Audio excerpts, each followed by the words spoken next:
Meu nome é Almir Paz. Meu nome é Giancarlo Kessler. E nós somos os criadores do portal Papo Trabalhista.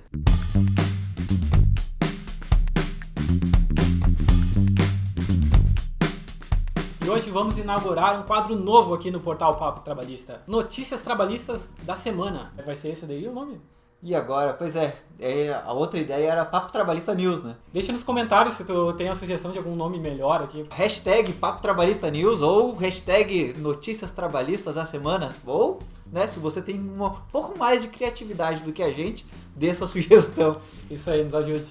Nesse quadro, nós vamos compartilhar com vocês as principais notícias dos tribunais trabalhistas aqui no nosso país. Brasil. Mas a gente não vai... Força, Brasil! Força! Hoje não! Hoje não! Hoje sim! Hoje sim! Mas a gente não vai simplesmente, né, compartilhar, a gente também vai comentar, a gente vai trazer um pouco do direito que tem por trás, né, afinal de contas, né, um dos objetivos do Portal Trabalhista também é compartilhar o conhecimento sobre direitos trabalhistas. Se tu fosse resumir direito em uma palavra só, qual seria? Não consigo resumir. Então, Almir, como é que vai funcionar esse quadro? A gente vai selecionar essas notícias aí dos tribunais que tem a ver com justiça do trabalho, né? Isso aí, porque a gente tem um nicho, nossa especialidade é trabalho, né? Vocês são o nosso nicho. A gente vai selecionar as notícias que foram publicadas aí nos principais tribunais dentro de uma semana. Nesse vídeo a gente vai tratar aí as notícias que saíram na primeira semana de setembro! Quais são as notícias que a gente vai comentar então nesse vídeo? Pera aí, meu, a gente esqueceu uma coisa muito importante, que é o nosso costume aqui, o teu costume, né? Mas hoje vai ser eu. Não esquece de dar like nesse vídeo. Como é que tu faz aqui? De que lado fica tu que já tá mais... Não, eu sempre digo e deixo pra ti fazer a edição. Tá. Esse aqui.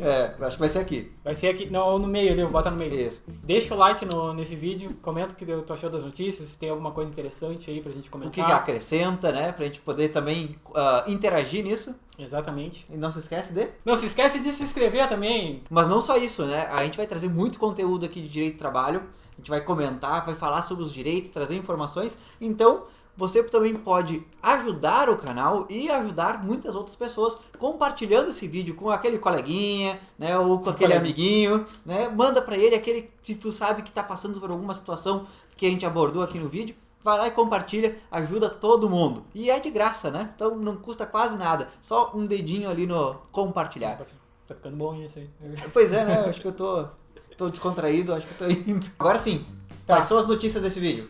Bancária mineira que fazia transportes de valores sem a segurança necessária receberá indenização por danos morais. A notícia envolvendo aí o Banco Bradesco, né? Que foi condenado a pagar uma indenização porque fazia com que essa funcionária, que exercia um cargo de chefia, né, um cargo de confiança, ele fazia com que ela saísse transportando dinheiro, valores da agência com seu veículo próprio, sem nenhum acompanhamento, sem nenhuma segurança em si. Então, basicamente é isso.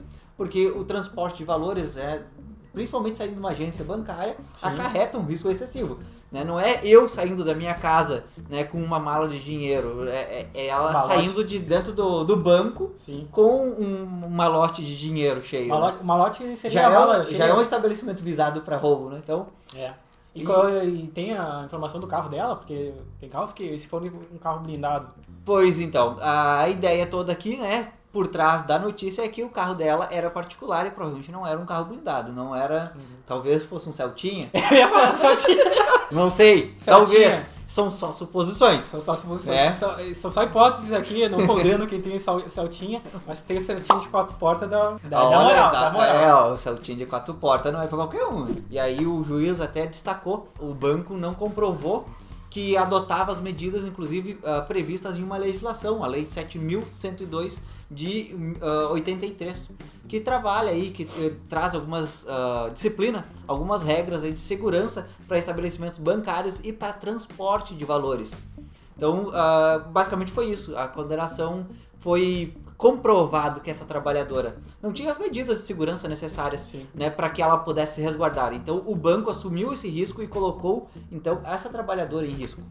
Então, agora, basicamente, ele está sendo indenizado por isso. Foi basicamente isso que o juiz de primeiro grau aí considerou. Essa decisão ainda é uma decisão só de primeiro grau, então ainda cabe recurso. O banco provavelmente vai vai agir aí, os advogados do banco vão agir para fazer algum recurso ainda e fazer esse processo subir para as instâncias superiores. Nossa, Deus, livre. Próxima notícia. Decisão do TRT da 12ª região. que diz que a declaração de desemprego é suficiente para a concessão da justiça gratuita. A JG. É basicamente isso. Que justiça se é gratuita. basicamente isso, não quer dizer que não foi 100%. É que no direito tudo depende, né? Do direito tudo depende. A justiça gratuita, ela engloba a assistência judiciária gratuita e o benefício da justiça gratuita.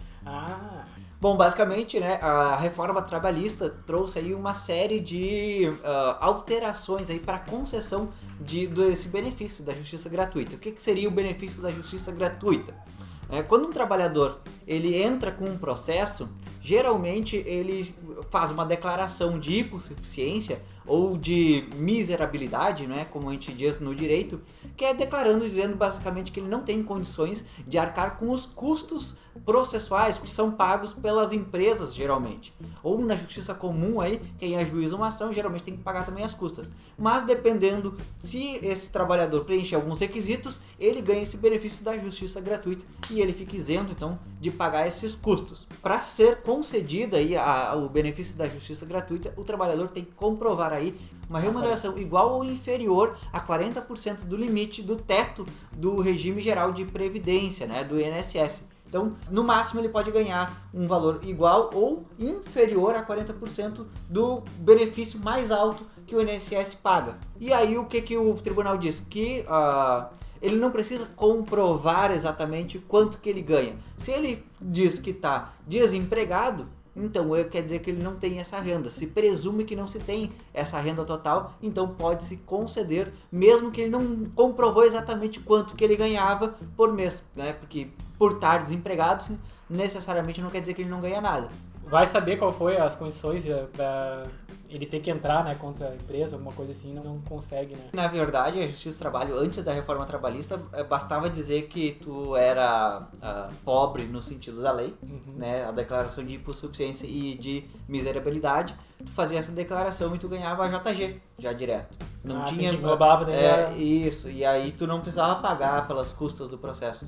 Agora, com a reforma trabalhista que veio esse texto de lei, né, dizendo que teria que ser comprovado para poder ganhar esse benefício. Então deu essa restrição. E aí o que todo mundo, o advogado das empresas geralmente batem em cima, é que tem que trazer elementos para comprovar. E se não for comprovado, então se presume que ele não atende os requisitos. É isso que basicamente que é a tese geralmente da empresa. Já aqui o tribunal pegou e ratificou então a decisão, o entendimento de que não, se o empregado, o trabalhador trouxe uma declaração de desemprego, isso já seria o suficiente para dizer que ele atende aos requisitos da lei para ganhar esse benefício. Que não... então facilitou, né? Mesmo então, que antes seria... Ele trouxe uma interpretação bem ampliativa nesse sentido, né? Abrangente e favorável ao trabalhador. Que muita gente com a reforma trabalhista ficou com medo, né? Porque tem várias regrinhas aí que diz que mesmo que ele ganhe o benefício da justiça gratuita, se ele perder a ação, ele teria que pagar honorários ou teria que pagar os honorários de periciais, né? Se ele perdesse. Então tem que ter toda uma historinha por trás disso que justifique então uma notícia dessas, porque realmente é uma coisa que está indicando aí qual é o entendimento que vai prevalecer. Não quer dizer que isso vai ser aplicado ainda em todas as regiões. Está começando a surgir esse entendimento e provavelmente logo a gente vai ter aí algum posicionamento do TST, que é o Tribunal Superior do Trabalho. Então, terceira notícia, é considerado nulo pedido de demissão feito por trabalhadora com transtorno psíquico em Minas Gerais. É um assunto bem delicado, né, cara? Porque tem primeiro a questão de diagnóstico, né, desses transtornos, né? Cara, muita gente ainda não tem esse diagnóstico, é um diagnóstico que é difícil de conseguir, eu acho que não é uma coisa tão simples, porque demanda aí um acompanhamento de psicólogo, talvez até psiquiatra, né? Sempre foi uma pauta essa discussão de se tu definir um quadro psíquico, assim, pra qualquer parte que esteja dentro de um processo, né? Porque geralmente tu trazia um especialista, né? Um psicólogo, um psiquiatra, Que no caso ali, eu não sei se nem se tinha uma entrevista com alguma das partes, ele tinha que pegar e dar o prognóstico, né? O parecer se a pessoa tinha algum transtorno ou não. E se a gente for ver hoje, tu vê que é uma construção que, cara, demora muito tempo pra tu definir algum transtorno psicológico de qualquer pessoa, né? Sim. No caso de processo onde isso influencia, o certo é fazer pelo menos uma avaliação com o perito judicial. E aí o perito judicial vai ter que fazer entrevista, vai ter que analisar todos os atestados, todo o histórico médico ou psicológico, né, desse paciente, para verificar se pode sim ser dito que ele tem algum transtorno e que tipo de transtorno é, né? Porque muitas vezes o simples transtorno psíquico muitas vezes não é o suficiente para viciar aí a vontade dele, né? Como nesse exemplo, né? A trabalhadora pediu demissão e foi considerado nulo por causa desse transtorno, esse transtorno psíquico. Nesse caso, tu vê, ela apresentava já atestados e laudos médicos já há apresentou bastante tempo atestados e desse laudos quadro. médicos provando que apresentava extenso histórico de quadro depressivo, doença que, segundo observou a relatora, era de conhecimento inequívoco da empresa. E isso aqui é até uma situação bem interessante, né? Na fiscalização do trabalho já vi isso acontecer e já foi provado, já que muitas empresas fazem isso, quando descobrem, quando a trabalhadora começa a trazer atestados, muitas vezes para afastamento por causa de depressão ou por transtornos, eles começarem a alterar aí as condições de trabalho para forçar que a pessoa peça demissão. Justamente porque eles querem se livrar, né, de um problema desses. E isso é um problema sério, porque é um problema de inclusão, né? Aí vem o papel social da empresa, porque a empresa ela não pode só simplesmente observar o lucro, ela tem que cumprir com o seu papel social. E muitas vezes trabalhar, auxiliar o trabalhador que está passando por um momento de instabilidade, por um momento aí de dificuldade, também é um papel social e humanitário, né? No final de contas a gente está lidando com relações humanas e a gente tem que cuidar para ter esse olhar também dentro da relação de trabalho, dentro da relação de emprego. Por ter então esse quadro depressivo, né, que traz aí uma certa incapacidade para quem toma essa decisão, foi por isso que esse negócio jurídico, né, o pedido de demissão, foi anulado, porque basicamente se considerou que a empresa já tinha conhecimento disso, sabia que poderia haver aí uma certa incapacidade da trabalhadora e a trabalhadora aí conseguiu comprovar aí através aí dos meios de prova que realmente estava sofrendo com isso e que o pedido de demissão foi em consequência disso. Então, as empresas aí que estão passando por isso têm que tomar bastante cuidado com relação a isso, até mesmo para muitas vezes não ficar caracterizado uma despedida discriminatória, que é uma coisa que pode decorrer aí dependendo das condições aí que ocorreram dentro da relação. Porque tem essa previsão. Né? Aí vem aquela situação que eu trouxe a hipótese, né? Sim. E se a empresa começa a construir situações no ambiente de trabalho para forçar que ela peça demissão, tiver algum vínculo da decisão da empresa com a relação à doença, pode então ficar caracterizado uma despedida discriminatória. Isso é um cuidado que todas as empresas aí, o pessoal que auxilia a tomar de decisão das empresas, o pessoal de departamento pessoal principalmente, tem que tomar um cuidado. E fica a nossa solidariedade aí à trabalhadora, que, vai ser um climão agora voltar pra... Pois imagina, né? Porque tem isso, né? Bem complicado. Ela não sei foi readmitida, né? E será que isso vai ser algo melhor para ela? Voltar, talvez, pro ambiente de trabalho que se for uma empresa... Outra coisa interessante de se discutir. Se for uma empresa, na tua hipótese, que já estava armando ali o terreno, né? Sabendo que ela já apresentava esse transtorno, é horrível ela ter que voltar, né? Sim, imagina. Aí o advogado da parte autora, né, do trabalhador, comprovar talvez aí que ela não tenha condições, que não tenha mais condições de voltar. Então se paga uma indenização e não reintegra, não traz ela de volta pro trabalho, porque a situação já está desgastada, né? Quinta notícia ou quarta? Eu acho que é a quinta. É melhor tu dizer próxima notícia. Próxima notícia, escritório em São Paulo que simulou problema técnico durante audiência virtual é multado por má fé. E nesse tempo, principalmente agora, eu não sei de que ano é esse daqui. Agora é recente, porque isso foi uma decisão ainda em primeiro grau. Então foi uma audiência que ocorreu ainda durante a pandemia, porque até a pandemia não tinha as audiências telepresenciais. Isso que eu ia falar, virtual, ainda mais agora na pandemia. Inclusive a gente viu muitos problemas técnicos e lives.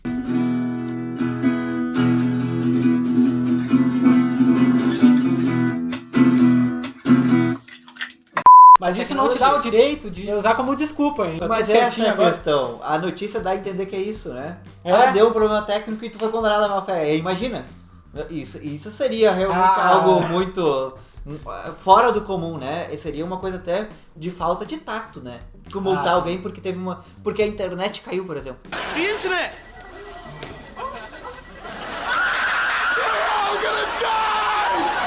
E aí vai fazer o quê? Se for comprovado que foi um problema técnico realmente, ok, né? É muito provável, não posso dizer porque eu não sou o juiz, né? Cada juiz tem uma cabeça, mas a questão toda aqui foi que o problema técnico foi simulado, porque ele queria o adiamento dessa audiência, ele queria que a audiência não fosse mais presencial, não fosse mais virtual, que fosse presencial. O escritório aceitou, num primeiro momento, essa audiência virtual. Aí é uma suposição minha, né? Mas quando viu que não estava sendo favorável a ele, talvez, né? Tentou reverter essa situação. Ele fez um requerimento para transformar essa audiência em audiência presencial, o que foi indeferido. E aí a notícia nos conta. Após a juíza da 62ª. Quantas varas de trabalho tem em São Paulo, né? Pois é, né? O negócio é gigante, né? Eu imagino, né? Eu acho que eu vi já 80 e poucas. Bom, alguém aí que atua na área de São Paulo pode deixar aí nos comentários quantas varas de trabalho tem aí na Justiça de Trabalho de São Paulo. Sei lá quantos % da população brasileira ficam lá. Mas aqui é São Paulo, não é grande São Paulo, São Paulo. Não, e é da cidade de São Paulo mesmo. Caraca, então acho que tem umas 80 aí que o pessoal aí vai colocar nos comentários que tem isso. Eu não vou pesquisar, eu vou acreditar em você. Vou confiar na audiência.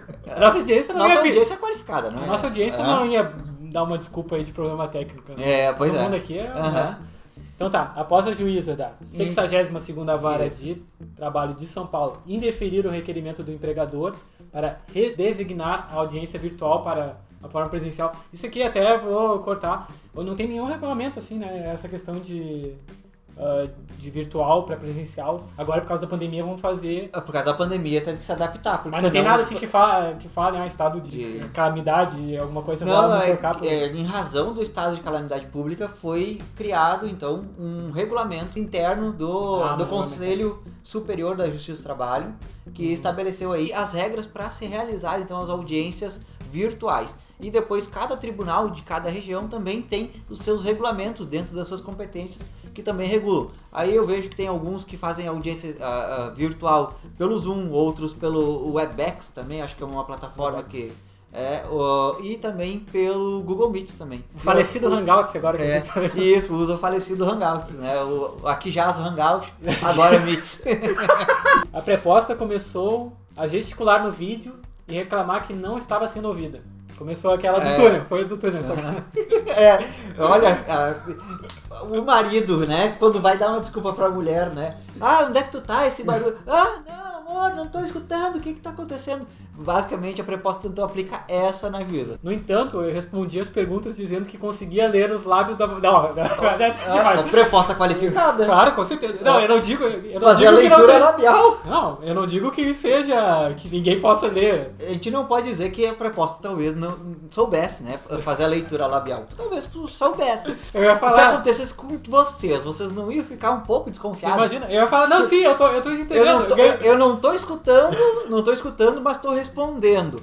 E aí, quando eu pergunto como é que ela respondeu por leitura labial, né? Como sei lá, eu achei bem estranho. Quando eu tentei imaginar essa situação, eu até achei uma situação até bem engraçada. Ela conseguia fazer a leitura labial, ponto pra ela ali. A juíza, ela prosseguiu com a videoconferência e afirmou que poderia ouvi-la no dia seguinte, dando tempo para corrigir o seu áudio, e que eventual má-fé processual deveria ser tratada em sentença. Ela já falou, isso, ela já deu assim, eu vou te dar... Então, basicamente, foi isso. Foi solicitado aí para sair da audiência virtual para uma presencial. Era isso que a empresa queria, o advogado da empresa queria. E aí, quando foi indeferido, a preposta, então, começou aí a gesticular, dizendo que não estava escutando. Mas quando a juíza perguntava, o que ela dizia? Ela respondia. E aí, quando perguntado, né? Mas como tu tá me escutando se teu áudio não tá funcionando? Leitura labial.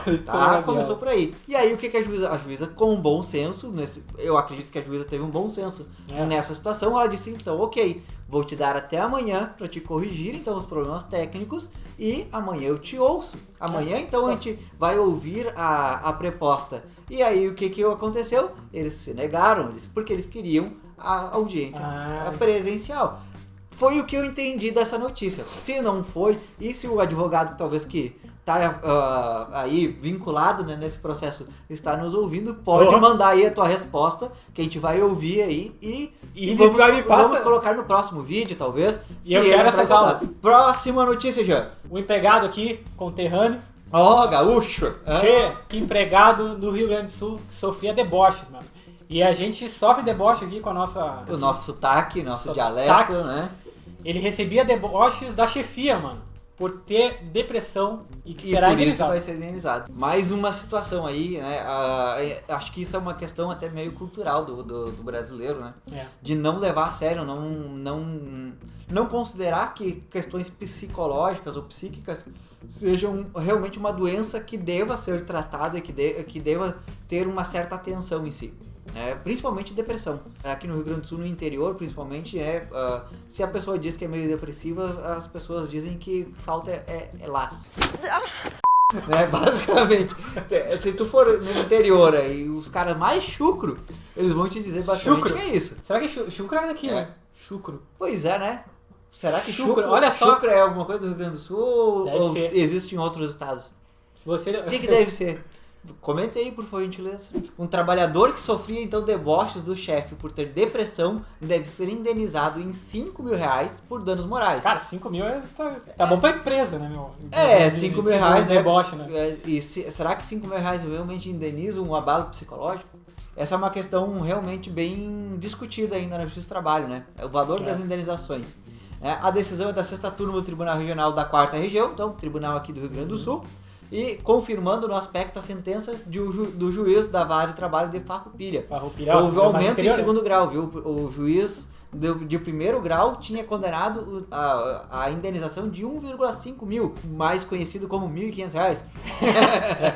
E o tribunal aumentou para 5 mil. Então, se a gente for ver dessa perspectiva, né, a ancoragem lá no 1.500 aumentou para 5 mil, um bom aumento, né? Então, o autor era eletricista e trabalhava há cerca de 1 ano em uma empresa especializada em sistemas elétricos. A reclamada tinha conhecimento, tinha conhecimento do diagnóstico de depressão do empregado e, em determinada ocasião, o superior hierárquico perguntou ao autor, na frente dos demais colegas, se ele queria uma corda para se enforcar, já que estava com depressão. Olha se isso é uma coisa para se falar para uma pessoa. E não interessa estar na frente dos outros, né? Mas aqui ainda foi pior, porque ele ainda fez na frente de todos os colegas de trabalho. E aí a pessoa ela não tem como se defender. Quando tu tá num quadro depressivo, tu realmente é sugestivo. Se a pessoa fala que tu tá brincando alguma coisa, cara, tu realmente vai achar isso, tá ligado? Tu vai se sentir pior.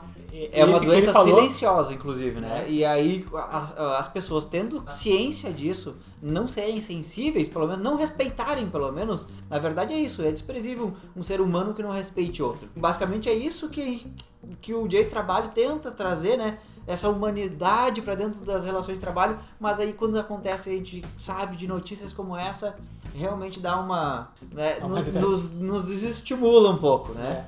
O juiz, então, de 1º grau, ainda ao fixar a indenização, considerou que a conduta do chefe caracteriza arbitrariedade incompatível com o padrão mínimo ético exigível no trato das relações de trabalho. Padrão mínimo e o cara não conseguiu respeitar. Pois é. Cara, o que é o padrão mínimo? Tu não falar... Pega uma corda pra se esforcar. Cara, isso é o mínimo. Bom, aqui já tem então algum exemplo do que não pode ser feito, né? Pelo amor de Deus, gente. Mais amor. Mais amor nessas relações. Amor ao próximo. O magistrado destacou ainda que a empresa não adotou qualquer medida para coibir ou prevenir a ocorrência de outras manifestações desse tipo e que o empregador responde então pelos atos de seus empregados no exercício do trabalho ou em razão dele. E aí vem aqui uma questão bem importante também. A empresa tem que sabendo dessas situações, ela deve adotar medidas para coibir que isso se repita. Porque, afinal de contas, né, a gente pode dizer, mas como é que a empresa vai saber que o empregado vai falar uma coisa dessas na frente de todo mundo? A questão toda é isso.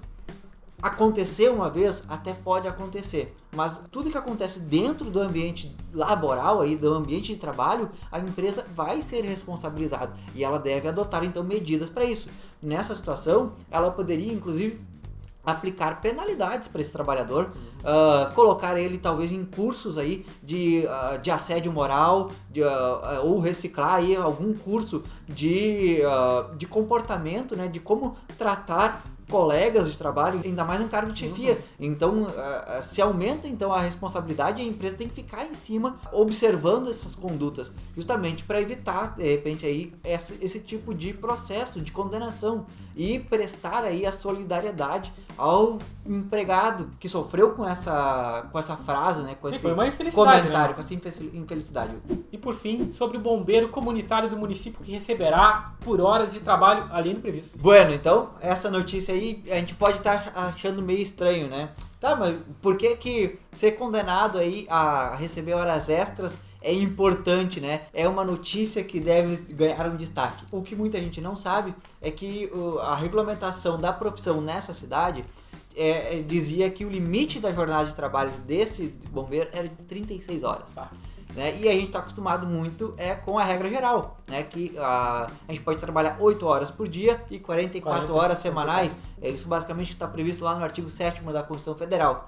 E nessa situação, existem algumas profissões que têm regulamentação especial, como no caso então aí do nosso colega, Bombeiro. nosso amigo bombeiro comunitário. Ajuda o bombeiro.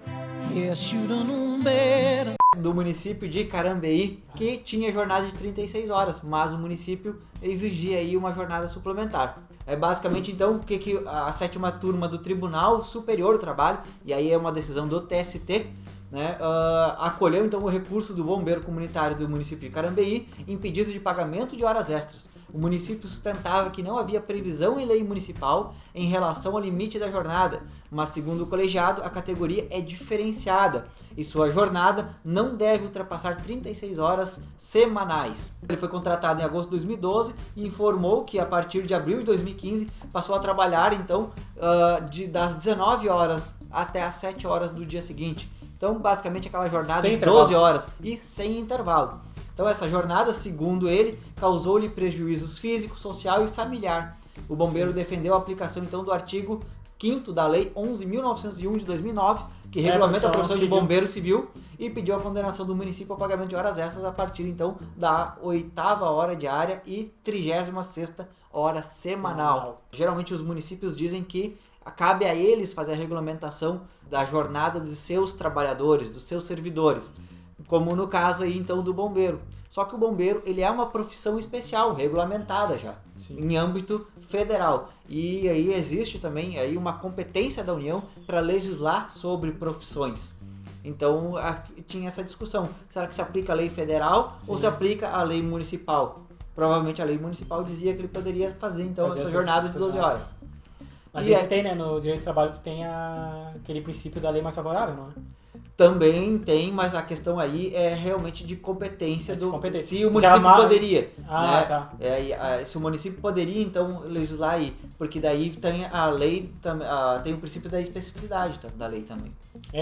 Mas esse é o geral, né? Isso, leis em geral. Sim. E também tem aí a questão, o princípio da norma mais favorável ao trabalhador, que é um princípio que orienta o direito ao trabalho, mas de orientação. Não de aplicação.